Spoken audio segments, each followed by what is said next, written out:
A busy Tuesday morning tracking the tropics. The Atlantic is active. We're tracking three areas right now. First, Fiona. This one kind of a non-factor at this point, barely hanging on to that tropical depression status. Then we have Gaston, officially a tropical storm now.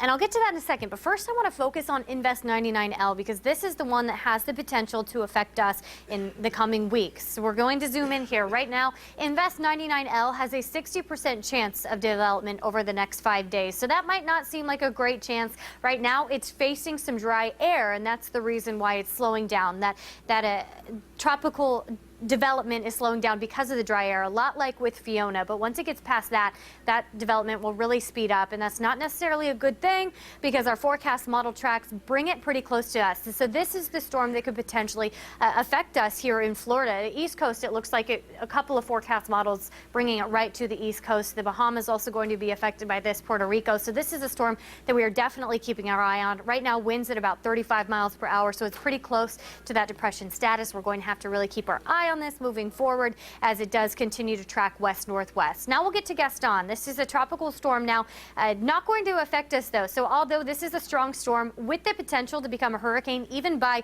tomorrow afternoon, some forecast models are picking it up to that hurricane status here. It's going to take a similar track to Fiona, and that it doesn't really bug us. It'll stay in the open water. So this is another area that we're watching, but we're so far in the clear from Gaston, which is always a good